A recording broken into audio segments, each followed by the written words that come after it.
Hi everyone. In this video, I am going to explain you about secondary growth part 1. Under this, secondary growth in dicot stem. Secondary growth. Normally, secondary growth takes place in roots and stems of the dicotyledonous plants and the gymnospermic plants. By the activity of lateral meristems, increase in the circumference or girth of the plant organs due to the formation of secondary tissues in stellar and extrastellar regions are called secondary growth.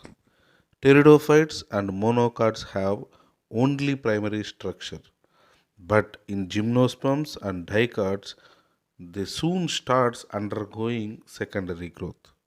Here you have to remember, due to the activity of lateral meristem, increase in the circumference or girth of the plant organs by secondary tissues in stellar and extrastellar regions is called secondary growth. Secondary growth generally occurs in roots and stems of dicotyledonous plants and gymnospermic plants. In pteridophytes and monocots, they contains only primary structures. But in case of gymnosperms and dicots, they will start secondary growth by their lateral meristem. Due to lack of cambium in monocotyledonous plants, secondary growth is absent. But exceptionally, secondary growth takes place in some monocotyledonous plants such as palm tree, yucca, dracena, smilax, agave, and coconut plants. In dicots and gymnosperms also, stem and roots only show secondary growth. Leaves does not shows secondary growth in dicots and gymnosperms also. Here you have to remember, the vascular bundles in monocotyledonous plant stem and leaves are conjoined, collateral, closed vascular bundles.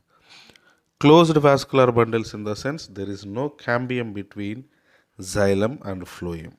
When there is no cambium, there is no secondary growth in that particular plants. Due to that, secondary growth is absent in monocotyledonous plants. But exceptionally, some monocots are showing secondary growth such as palm, yucca, dracena, smilax, agave, and coconut. In dicots and gymnosperms also, stem and root only show secondary growth. In those also, leaves does not shows any secondary growth. Under this we have two topics. The very first one is secondary growth in dicot stem. Second one, secondary growth in dicot root. The very first one, secondary growth in dicot stem. In dicot stem, secondary growth occurred in both stellar region and extrastellar regions. Very first we have to discuss about secondary growth in stellar region. The secondary growth in stellar region begins earlier than extrastellar region. Secondary growth in stellar region or secondary growth in vascular region occurred in following steps. Under these, the very first one is formation of ring of vascular cambium or formation of cambial ring.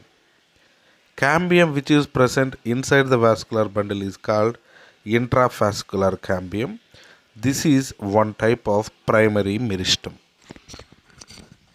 First of all, cells of medullary rays becomes meristematic to form interfascicular cambium, which is secondary lateral meristem. Intravascular cambium and interfascicular cambium are collectively known as vascular cambium or cambial ring. Vascular cambium is formed in the form of a complete ring which is made up of single layer of cells.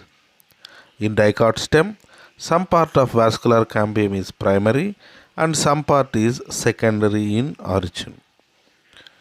Two types of cells are found in a ring of this vascular cambium. One is fusiform initials and the second one is ray initials. Two types of cells are found in the ring of this vascular cambium. One is fusiform initials and the second one is ray initials. Fusiform initials are long with pointed ends, while ray initials are spherical or oval. Amount of fusiform initials is more in vascular cambium. The second one, activity of cambial ring. Under this, the very first one, activity of fusiform initials. Continuous periclinical divisions or tangential division takes place in fusiform initials. This type of activity, few cells are formed towards the periphery and these cells differentiated into secondary phloem or bast, and some of the cells are formed towards the central axis and these cells are differentiated into secondary xylem or wood. You have to remember, secondary phloem is also called bast, secondary xylem is also called wood. By the pressure of newly formed secondary phloem, primary phloem and initially formed secondary phloem is pushed towards the outside and get crushed.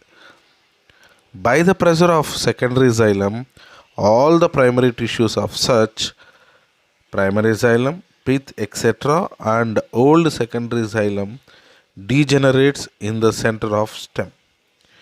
Due to this, central part of the stem becomes woody. These activities are going on continuously in plants throughout the life. Normally, more secondary xylem is formed as compared to secondary phloem. Due to this unequal distribution occurred by hormones, secondary xylem is formed 8 to 10 times more as compared to secondary phloem. Secondary xylem forms in plants regularly and primary tissues degenerates or crushed continuously. The new secondary xylem also degenerate the old secondary xylem. Waste materials are formed in the stem such as lignin, suberin, tannin, resin, gums, etc. Due to degeneration of these cells, all these waste materials are filled in the lumina or cavity of tracheids and vessels of secondary xylem. Because of this, wood in central region of the stem becomes dark colored or black brown. It is called heartwood or duramen. The peripheral or outer wood which looks light in color is known as sapwood or alburnum. As a result of growth of secondary xylem, the diameter of heartwood increases. The primary xylem, however, remains less or more intact in or around the center. Physiologically active wood is sapwood. The main function of sapwood is water conduction or water transportation in plant body. Heartwood is economically important. Heartwood in plants provides maximum mechanical strength to stem. Let's check the diagrammatic representation of formation of cambial ring or formation of the ring of vascular cambium. See, in the first diagram, it is normal dicot stem before secondary growth. When it starts secondary growth, so here a ring-like structure was formed between vascular bundles continuously, which is called interfascicular cambium or intervascular cambium or cambial ring. By the activity of this cambial ring only secondary growth was occurred. The remaining part of secondary growth in dicot stem I will explain you in next video. Thank you very much.